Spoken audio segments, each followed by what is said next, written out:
The iCloud is now over Mesa. Hello, this is the Community Broadband Bits podcast from the Institute for Local Self-Reliance. I'm Lisa Gonzalez. As the community of Mesa, Arizona began to grow, community leaders recognized that telecommunications would be a key element to its success. This week, Chris visits with Alex Deschuk, Manager of Technology and Innovation from Mesa. As you will hear, Mesa used several creative methods to ensure better connectivity. The community was an early adopter of Dig Once policy, placing conduit whenever streets were excavated for any other infrastructure purpose. Mesa has also taken advantage of non-traditional existing infrastructure, planting fiber and abandoned conduit that had been used for other utility purposes. The result is a network of about 150 miles of fiber throughout the community. The investment has paid off in a number of ways over time and helped the city establish a broadband-friendly environment for economic development. We bring you the Community Broadband Bits podcast ad-free each week, but we need your support. It's easy. Go to ilsr.org and click on the orange donate button. You can also donate at muninetworks.org from the top menu bar. Each contribution is appreciated. Now here are Chris and Alex discussing the ways Mesa has turned a long-term vision into reality in Arizona. Welcome to another edition of the Community Broadband Bits podcast. I'm Chris Mitchell. Today I'm speaking with Alex Deschuk, the Manager of Technology and Innovation for the city of Mesa, Arizona. Welcome to the show. Thank you, Chris. So can you tell us a little bit about Mesa? I've been through Arizona a number of times, and it's incredible. It's an incredible place, but I have not actually been to Mesa, I don't believe. We're kind of a sprawling suburb of Phoenix, as are most of the cities around us. We're the third biggest city in the state of Arizona. We have just shy of 500,000 people, and we're approximately 180 square miles. We're the 35th biggest city in the country. Most people don't realize that. Bigger than Miami, Minneapolis, and a number of other more name recognition cities. Wow, that is definitely different than than my impression of it. So I'm very glad that you could explain that. Most large cities have not gone to the lengths that you have in terms of establishing really smart approaches to conduit and fiber and in the modern telecom economy. So maybe we can take a step backwards and you can tell us, how did it all start that Mesa started getting involved with some conduit and fiber type investments? Well, it goes back a number of years, probably, I would say at least 10 or 15 years, really, with the idea of municipal networks, which really never took off to a large degree. But it was also a combination of building our own infrastructure where there was none. Again, 15 years ago, Mesa was very different. I remember the freeway had a sign that said next 2 exits Mesa. That in that time period. Now it says next 17 exits. So the city has grown, the population has grown dramatically, but in that forward-thinking time, the city was investing in infrastructure, which is key to our developing Mesa from this boomburg, as we were called, into a more thriving technology-based economy. So the infrastructure is, obviously sewer and water and gas and electric, but the city people at that time saw technology and connectivity, broadband at that time, which was in its infancy, as key to attracting that type of investment in the city. One of the things that I think a lot of us associate with Arizona is a very sort of anti-government feeling, that government that governs least is that governs best. And so I'm curious to what extent that has informed your approach, or if it's just that I have a mistaken impression. I think Arizona is a Republican state, tried and true, although we've had some Democratic governors here and there. Mesa has a reputation in the press of being one of the most conservative cities in America.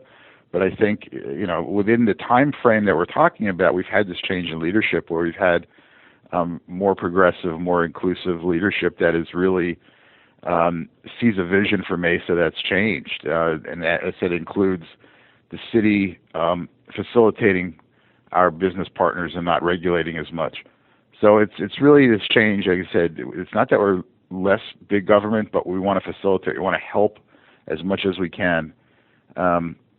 bring those important assets to Mesa. And then if that means us investing in infrastructure, we will do that. So maybe we can get into a little bit of the nuts and bolts, and let's start first with the conduit and the fiber. What exactly does Mesa do?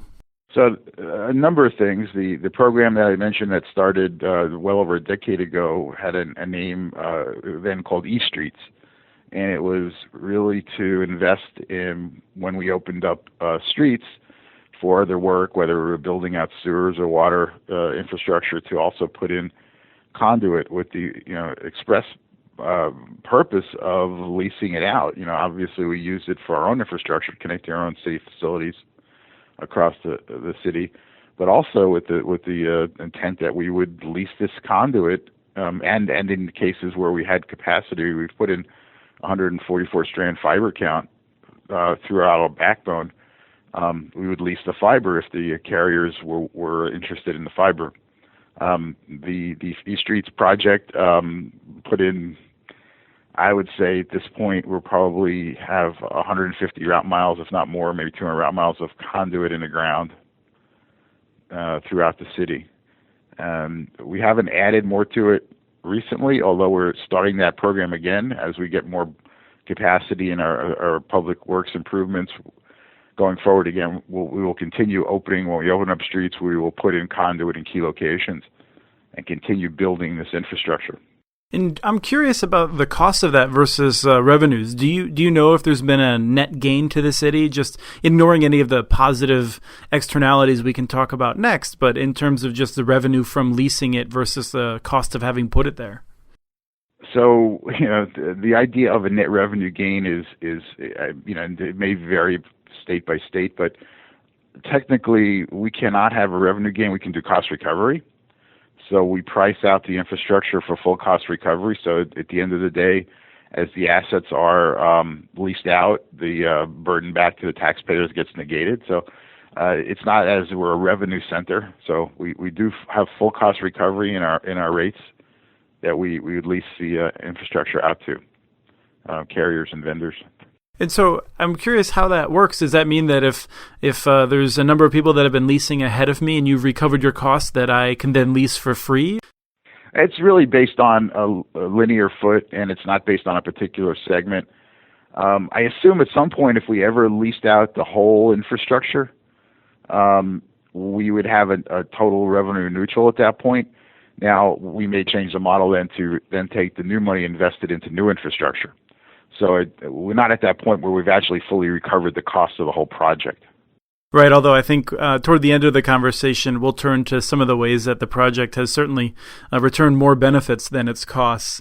But I want to first ask you about, aside from putting in conduit and fiber, earlier before we started recording, you noted that you've been repurposing older pipes and older infrastructure, which is something that I know just in New Mexico, some of the cities have debated and decided not to do. So I'm very curious to know how your experience has been with that approach. As our utility infrastructure ages, it's in most cases more cost effective to leave the infrastructure in the ground than to take it out and then to add on top of it or alongside it or into another alignment the new infrastructure. So we have many hundreds of miles of decommissioned utility pipes, and Mesa's got gas, water, wastewater, and electric. So we've got infrastructure everywhere, underground and overhead, that we can use, and we tend to want to use underground because of the reliability. But there is some opportunity for colos on our electricity lines too. So from the piping perspective, which has been our biggest success so far, is we have identified all of our abandoned utility in a GIS layer. And it is available to the carriers. We sit down and meet with them whenever there's a construction project and show them what assets we have. So that adds to our inventory.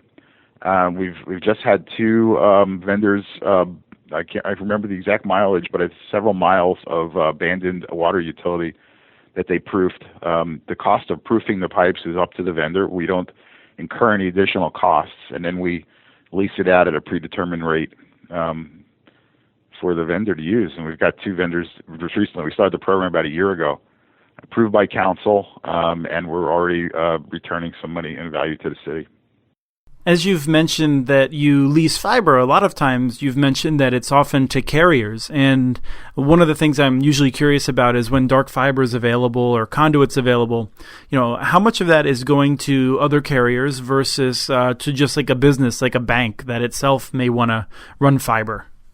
So what we're doing in terms of a hierarchy of how we're working with the business, again, in facilitating the business, we're not looking to compete with the carriers. We would rather have the carriers come in and provide the service to the end business. That's their business they're in. Mesa does not want to be a carrier. We want to be in that business. We've made that conscious decision. So we will work with them to put their own assets in, put their own conduit in, and help them through right-of-way and permitting and our Dig Once program and get there. That's the preferred method. If that's not the case, and is a business need, we've got assets, whether it's conduit or fiber or a water pipe, we will help them get to a location that may need some services.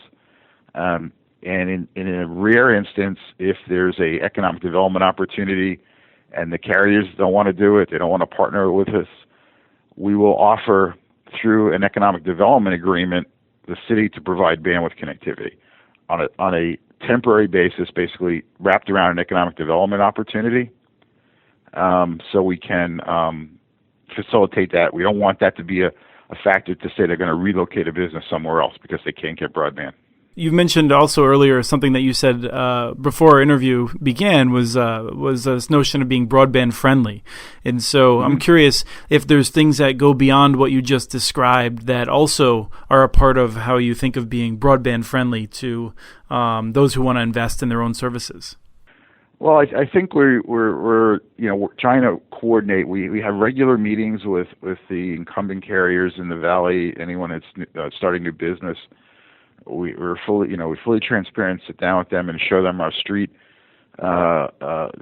construction activities, so there's a chance to co-locate and reduce their expenses. We show them our assets as we add assets to the infrastructure underground, fiber and conduit and utility pipes. We show them our economic development areas. Now, unless we have a specific opportunity we bring them into, we can't really disclose that for confidentiality, but we can show them areas of economic development we're concentrating on, trying to partner with them to be ahead of the economic development activities. So we've targeted 5 areas around the city based on our health education, aerospace and technology initiative, around our airports, around our universities and around our hospitals specifically, and then we have a technology corridor. So we're working with them to be there before the businesses have the need, and it's been relatively successful going forward. They're coming to the table. They tend not to want to sit at the same table from a competitive perspective, so we talk to them one-on-one, and when we meet, and we don't disclose any information other than what we have. Their information is confidential, so they don't have that reluctance to talk to us. And about how many carriers are you working with? I mean, I think a lot of people think incumbents. They think the cable and the telephone company typically. But I would guess there's a number of other companies that have specialized services for businesses or something like that. In the valley, in Arizona, we've got CenturyLink and Cox as the big broadband providers. But there's EOI, there's TW Telecom, Time Warner, obviously, with their merger. There's Zayo. There's probably a dozen right now that are putting in competitive infrastructure. One of the impacts of that, I think, has been that you have a corridor that, in particular, is doing pretty well tech-wise. What has the impact been on the city of these various policies? Well, I think we've had opportunities. Obviously, we've gone through a cycle with Apple where they were here and not, and we're getting to get on the cusp of them building their largest, biggest investment, $3 billion investment in Mesa. One of the factors, as I mentioned, was the infrastructure. That area was targeted heavily, serendipitously years ago, with lots of conduit and fiber. There's connectivity there, multiple different paths. We've got multiple different electric utility pathways in and out of there. all the assets are there in the ground already. And I think the plant, the data center is envisioned as 1.3 million square feet. And it just boggles the mind, the size of this thing. I think envisioning it for your audience is something like 28 football fields could fit under the roof. Let me just say that you must have good connectivity, because I understand you build a data center in Siberia, in Iceland, but Mesa, you have to have something really going on special to deal with the cooling costs. It's not just a data center; it's their global command center. It's the penultimate data center, I would think. Not to put words in their mouth, but our Mesa called it the iCloud is now over Mesa. Nice. Well, I hope it doesn't interfere with any of the solar power investments that I'm sure are going on there. Well, the plant, when it's finished, will be fully powered primarily by renewables, although they obviously need backup for a facility like that. But they're committing, to the environment as well as the technology. So how does it work in terms of local connectivity to the larger internet? Have your investments resulted in any improved options for those who need to get super fast connections across the country? Yeah, absolutely. For Mesa citizens, as well as the opportunity for us to deliver options to businesses when a carrier may not provide it. Mesa recently completed an agreement to connect to a Tier 1 peering point through Zayo Communications. We're going to connect initially at 500 meg, and by the end of the year, we'll be a full gig connectivity. We can go up to whatever bandwidth we want to purchase.